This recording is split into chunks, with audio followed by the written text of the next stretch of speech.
હે ભગવાન, એ આ ડોસીથી તો હું એવી કંટાળી ગયું એમ થાય કે આના કરતા એ વહેલી વહી ગઈ હોત ને તો સારું, અમારા લગ્ન પહેલા હો. હવે આ ડોસીને આખો દી બજર દેવી અને મારી વાતો કરવી. વજીરના ઓટે બેઠી હોય, રીહે હોયા વજીરના ઓટે બેહે, પણ વાતો તો મારી જ કરવાની. એ આ ડોસીને આખો દી બજર દઈ અને મારે મફતમાં સાય છે દેવાની. અને હમણાં આવશે બટા ચાર્જ કરી, હું કાંઈ ઓછી નહીં હું કે એને એમ નામ સાય દઈ દઉં. એ વાવ આવી લ્યો. એ વાવ એ બેટા સાઈઝ તૈયાર થઈ ગઈ હોય તો મને આપો, એટલે લઈને હેંડી જાઓ. એ લે કઈ વાત, એ આ બિચારીને સાય જોઈએ. એ ડોસી સાય એમ નામ નહીં મળે. તઈ તમારા ઘરમાં ટેપ છે? ના ટેપ નથી હો, રેડિયો? રેડિયો નથી, ટીવી? ટીવી નથી. એ મને સંગીતનો શોખ. હા સંગીત વગર મારે એક દિવસે ચાલે નહીં. એ બાપની ઘરે બરોબર. લઈને આવવું જોઈએ ને. આ બાપની ઘરે ઘણું એ કઈ બધું ભેગું લઈને આવી. અને જો હા સાયન્સ જોતી હોય ને હા. તો એ ફરિયામાં નાચ કરવો પડશે. શું વાત કરો છો? હા હા જો ને મારું મન રીજે હા. તો સાયન્સ આપીશ. હે તો લે આ ઘૂઘરા હા અને બાંધો હા. અને નાચ કરો. ભાઈ રે કરી ઉભા રહ્યો, બાંધી લઉં એટલી વાર વી આંબો. હા રકનના પાઠમાં એના ફુવા તરફથી 1000 રૂપિયા બક્ષિસ આવે છે. એ થોડીક ઉતાવળ રાખજો મારી. ડોસીમાં હા બચુ બાપા તરફથી તમને 500 રૂપિયા આવે છે. સારું લીધો, હાલતા થઈ જાય તો હલકા. એ બરાબર 500 રૂપિયા સૌજી કાકા હોલ ભનાભાઈ તરફથી બક્ષિસ આવે છે. યશવંતભાઈ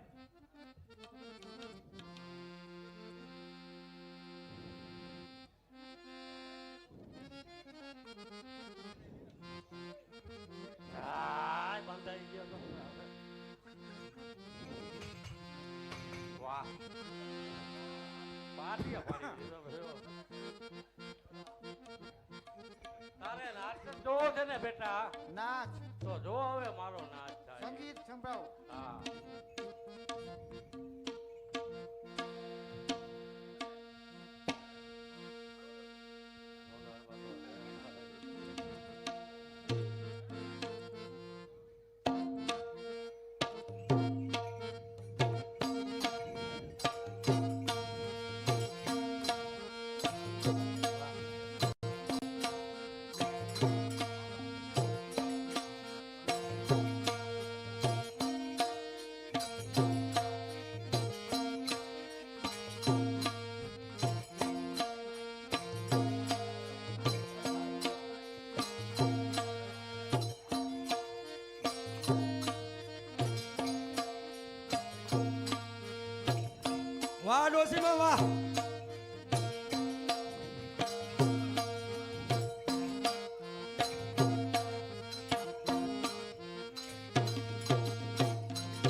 અરે પુત્ર કાકા એ ડોસી હા આ ઈચમાં મજા ન આવી એ ચાલતીમાં જવા દ્યો અરે શું વાત કરે છે બેટા તને ઈદમાં મજા નો આવી એ આખા ગામને મજા આવી અને તને નો મજા આવી કાંઈ વાંધો નહીં ગામને તારું મજા આવી મન પણ મને લઈને ન. તો હું તો ચાલતી ભાઈ નાતી હા ચાલતીમાં જવા દ્યો હાલો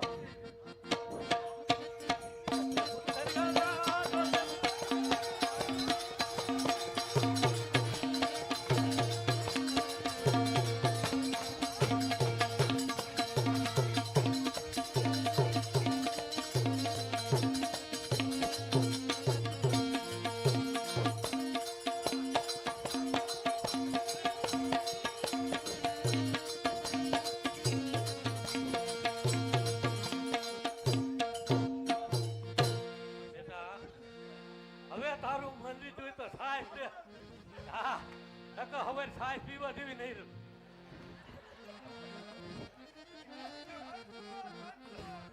એ ડોસી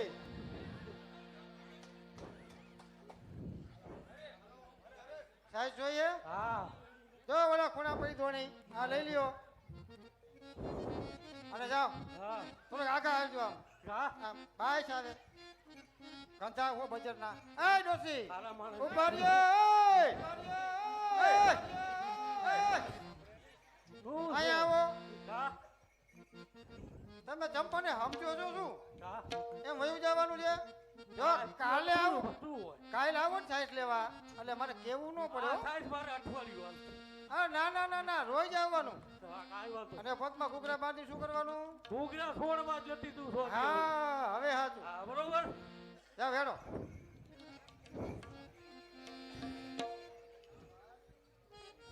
મારી માને ફરિયા વચ્ચે નાચ કરાયો હવે હું એની માને એના બાપને અને એના ભાઈને જો ગામના જાપેથી મારા ઘર લગી નાચ ન કરાવને તો મારા નામ ઉપર ધૂળ પડી એમ માનજો અને મને તમે કોઈ ગાંગજી કહેતા નહીં પણ કરું તો કરું શું કરું પણ આ વાણિયાના દીકરાનું મગજ કેમ ખુલતું નથી પણ ક્યારે ખુલે જો કાંઈક આડ્યો તો કરવો પડે ધોકે ચાર બાજરી ધોકે નાર પાથરી ધોકે ડોબું દોવા દઈએ ચીટીએ છોકરું સાનું પણ ન કરાય ઈ ધંધો કેમ કે વાણિયાના દીકરા છે ધોકા મારે જ નહીં ધોકા તો બી બુહી કોમ મારે બાકી આપણે ન મરાય જો ધોકા મારવા જાય તો જેલમાં ઊભે ઊભા હલવાઈ જાય માટે કાંઈક આઈડિયો તો કરવો પડે પણ આ ગાંગજીનું મગજ ત્યારે ખુલે લાવ કાંઈક વિચાર તો કરવો જ પડે આયો વિચાર એ આ ગાંગજીના મગજમાં વિચાર હવે આવી ગયો છે જો એવી એક ટપાલ લખું ને કે એની માને એના બાપને અને એના ભાઈને જો ચોર વડોદરાથી ઘૂંટું લગી લાંબીના ન કરું તો મારા નામ ઉપર ધૂળ પડી ગઈ અને જયામાં તો આ ગાંગજીને ફટ કહેજો અને જો એક લાવ ટપાલ લખું એટલે ઝટ ઘૂંટું આવી જાય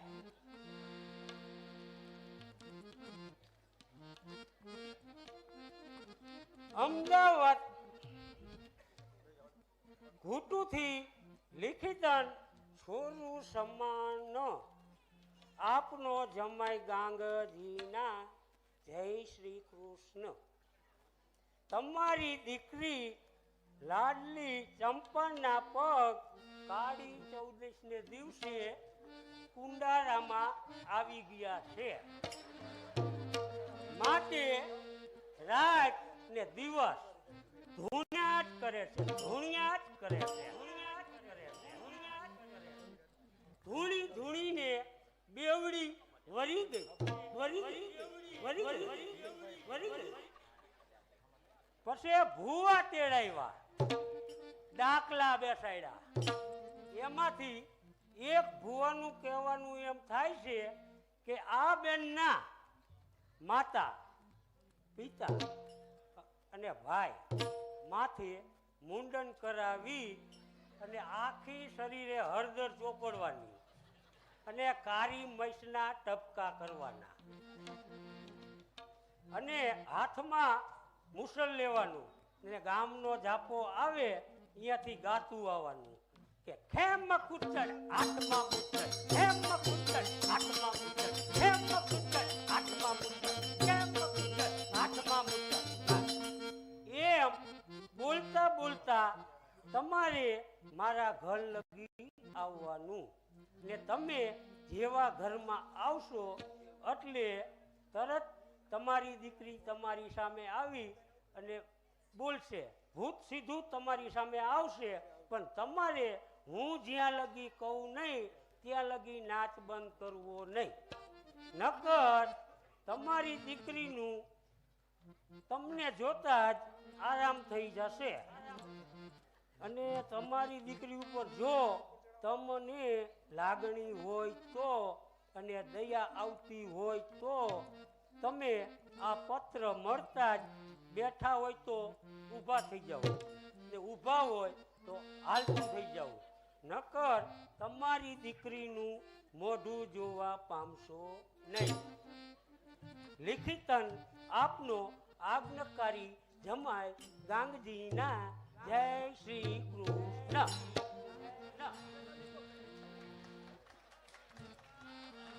હાલ